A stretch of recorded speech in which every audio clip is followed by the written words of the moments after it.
let us begin on this call.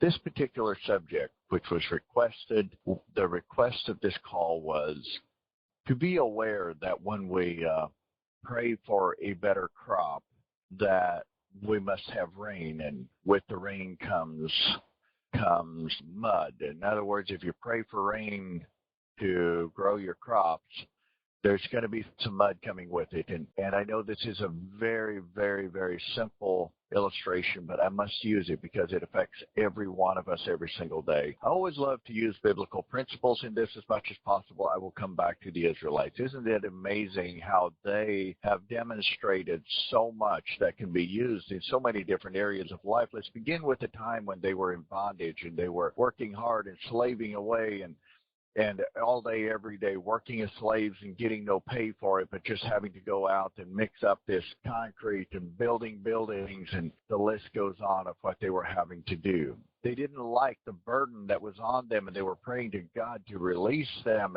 and to let them, have their freedom back. And this was not how they thought this should have looked, and it should not have looked that way. They're absolutely right. They were not intended to be in bondage. Those were God's chosen people, and but yet they were in bondage, and so they wanted out of it, and they were praying for that. And guys, listen to me. When they prayed for that, the messenger shows up in a pillar of fire in a burning bush and talks to Moses and sends him over to do this. Of course, you know the story. He goes to lead them out. Now, this is my point. They weren't gone very long, maybe 3 days. I don't know the exact amount of days. Please read it and discover it and let me know. I think it might have been 3 days. They were already complaining and wanting to go back where they came from. Now, see, I'll come back to this subject, and we'll unpack that a little bit further. But before I do, I would like to take you a different direction now. Let's take a look at just today's modern age. We're going through a drought.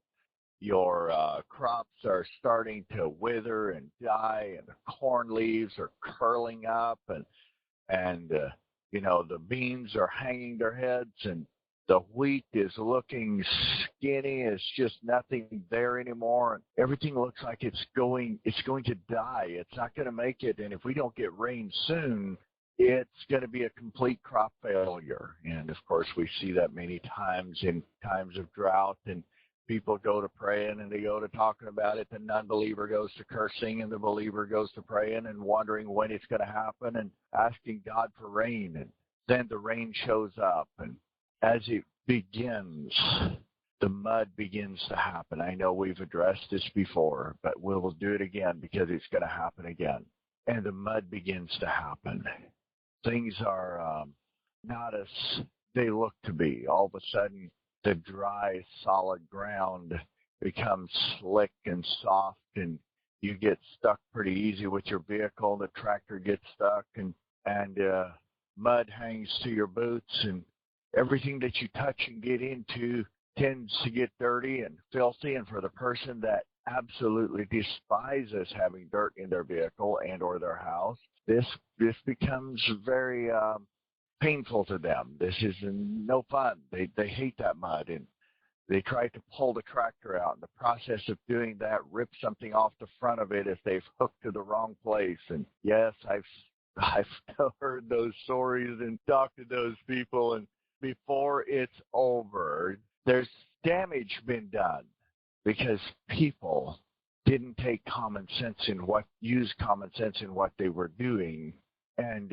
hurt their equipment, all because they were wanting rain for their crops, and with the rain comes mud. The rain shows up and it helps them, and then there's a mudslide on the mountain. It comes down and covers the road, and you can no longer pass through it. And people are all frustrated and calling the state and calling the local government. When will you guys get this off? And when will you let us get through? And, we forget all about the corn that is now holding its head up high.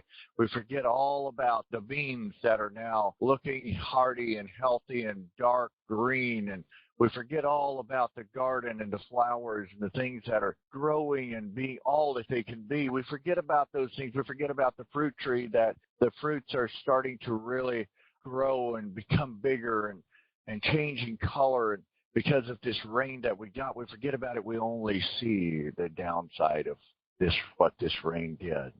Isn't that true for us? You see, we are no different. We're also God's chosen people. If you believe in the Bible and you believe in the Lord Jesus Christ, you are. And so with that, let's come back to this. The Israelites had left 3 days and were already wanting to go back into where they came from. How many of you feel that way? Yes, I know. We all do.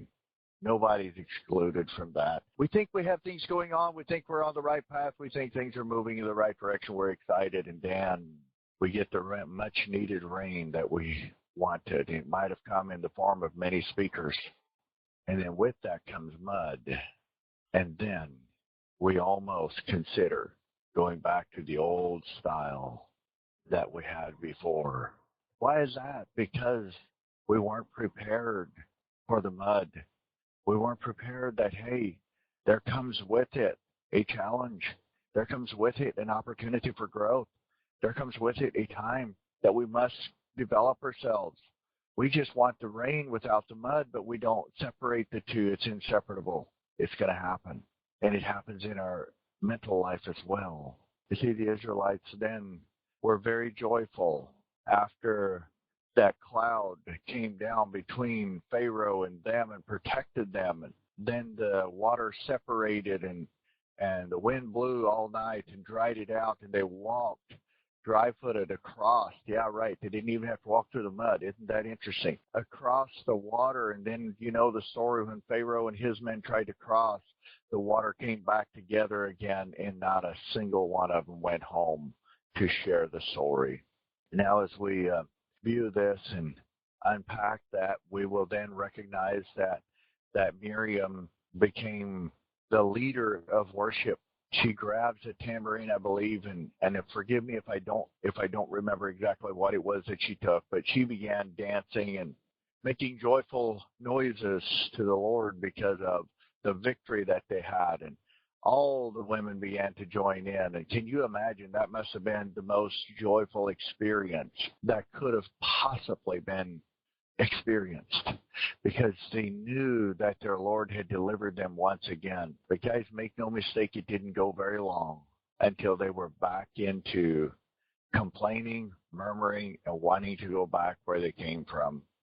At one point, they complained so much about not having food that they were given meats to the extent that it came out of their nostrils. I know that it sounds pretty bad, but you can read it for yourself. It was pretty bad. But you see, let's be careful about complaining about the mud that gets thrown our direction, because many of us realize that we've been in mental bondage about ourselves. That's when the doctors want to put us on certain meds to help us conquer and cope with some of these mental bondages that we are dealing with. And for some people, that is absolutely the answer for them. For many of them, though, they're aware that they can start changing their thoughts and change their life. Jim Stovall did such an amazing job of doing that. But let's come back and talk again on praying for rain and getting mud. As we close this call, I would just encourage you to really look at your life. Where were you praying for rain, and what part of that? You know, where did you get the mud coming out of that? Don't focus on the mud, but when it shows up, be careful and make good choices while working in the mud. Don't hook your tractor in the wrong place and pull it apart. Use common sense with what you do. That is, now if we use it in the mental side of it, that is losing your cool and saying something you wished you hadn't have said to the people you love the most. That is when you hook the tractor to the wrong place and you rip it apart. Is when the mud hits you and you lose your ability to stay focused and stay consistent, and you say things that are devastating. But still, if I can encourage you with this, stay the course.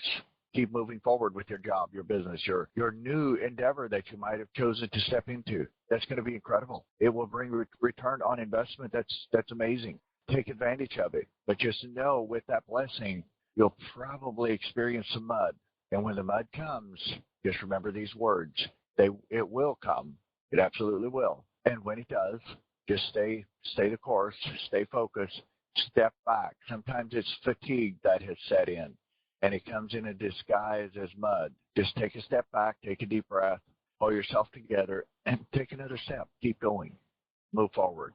The best is yet to come. And guys, I am excited and looking forward to the future of many, many people that have never experienced financial abundance that I believe will be experiencing it over the next 24 months. I'm excited to be a part of your journey and excited to be connected to so many amazing coaches that I know will be evolving over the next couple of years and that are going to be serving hundreds and ultimately thousands upon thousands of people. With that being said, guys, make it a great day, and please do me a favor.